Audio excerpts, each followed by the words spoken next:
Hola, ¿cómo están? Les doy la bienvenida a la segunda clase del curso Vivir en Armonía a través del yoga. Dijimos que la intención de este curso es brindar enseñanzas y herramientas para lograr esta triple armonía, ¿no? Que es el objetivo del yoga, la armonía con uno mismo, las demás personas y el mundo. En la clase anterior hablamos de la importancia de la armonía con nuestro cuerpo, lo que llamamos tener salud, es estar en armonía con nuestro cuerpo.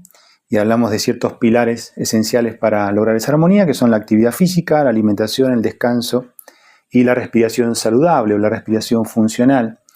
Y dijimos cómo la respiración funcional o saludable condiciona o es determinante para que uno pueda emprender también la actividad física, que pueda mejorar la capacidad digestiva y que pueda también beneficiar el descanso por la noche.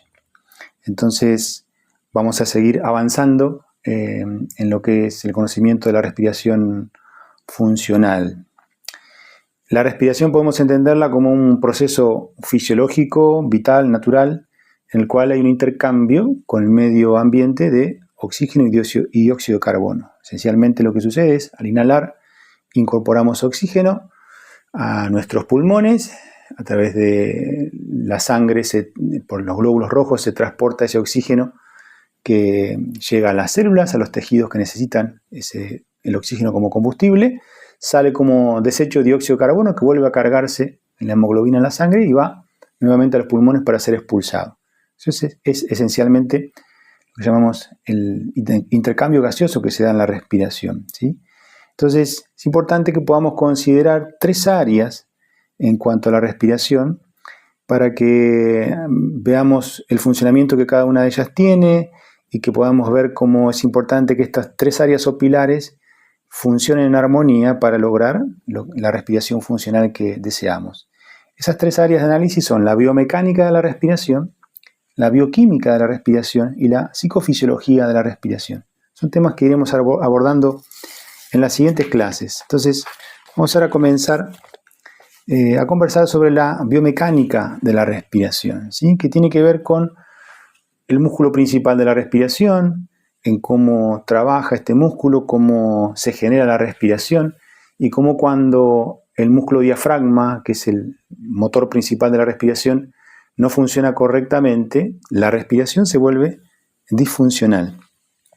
Entonces vemos que en la inhalación todo movimiento comienza con una contracción muscular. El músculo que se contrae al inhalar es el diafragma, que tiene una forma de paraguas y se ubica entre la cavidad abdominal y torácica. Entonces cuando inhalamos el diafragma desciende, se contrae, generando expansión en el tórax para que entre aire, y cuando exhalamos el diafragma se relaja, sube y sale el aire de la cavidad torácica. Este músculo funciona porque hay un nervio que lo inerva y le manda la información para que se contraiga y se relaje, ¿sí? Ese impulso nervioso sale de una parte basal del sistema nervioso, ¿sí? El bulbo raquídeo, que controla también funciones vitales como son la presión arterial y la frecuencia cardíaca.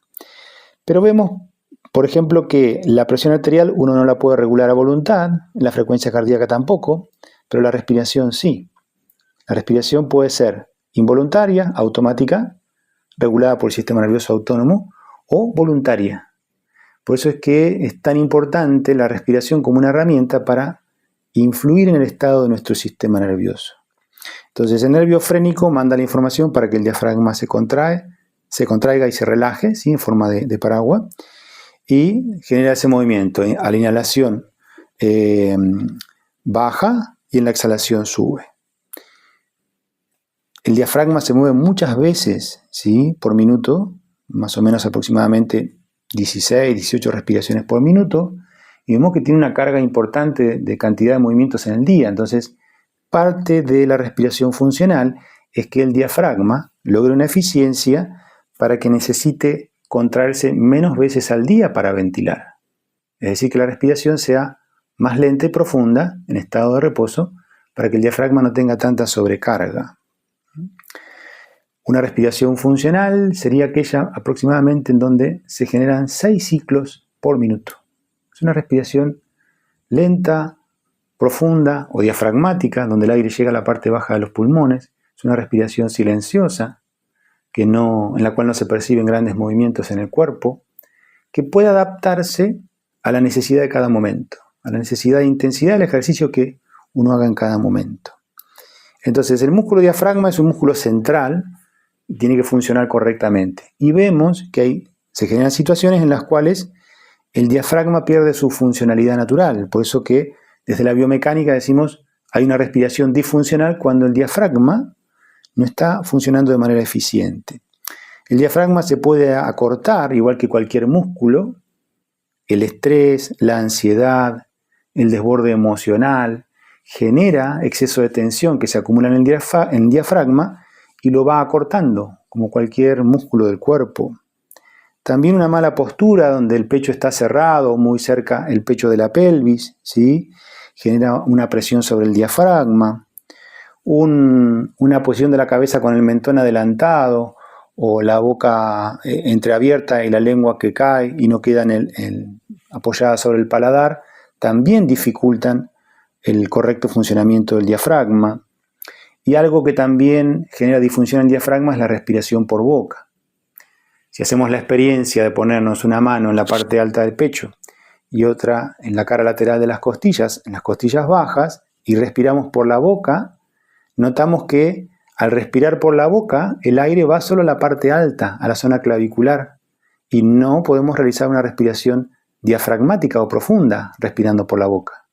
Sí lo logramos cuando respiramos por la nariz.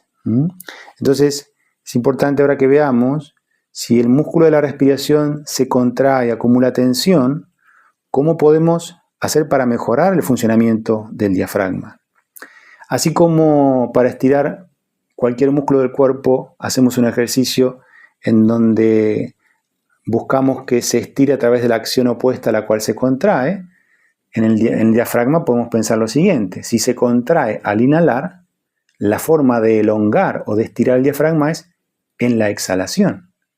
Por eso es que insistimos, cuando hacemos ejercicio de respiración, en la exhalación profunda, para soltar, para liberar la tensión del diafragma. Entonces, para recuperar el funcionamiento óptimo del diafragma, es importante que hagamos una respiración por nariz, lenta, silenciosa y con hincapié en la exhalación larga para soltar de manera progresiva la tensión acumulada en el diafragma. Decimos como primer punto que es importante que sea por nariz, ¿sí? Tiene muchos beneficios la respiración por nariz comparada a la respiración por la boca. Primer punto es que cuando respiro por nariz, el aire entra más lento y eso hace que se pueda activar el diafragma, que el aire pueda ir hacia la parte baja de los pulmones, ¿sí? La respiración por nariz regula automáticamente la velocidad de la respiración y activa el diafragma. La nariz filtra, calienta y humedece el aire, generando condiciones más favorables para que se pueda absorber el oxígeno. La respiración por nariz activa el sistema parasimpático de la relajación, evitando la hiperventilación o el exceso de respiración que activa la otra rama del sistema nervioso, que es la rama simpática, que lleva a estados de estrés o ansiedad.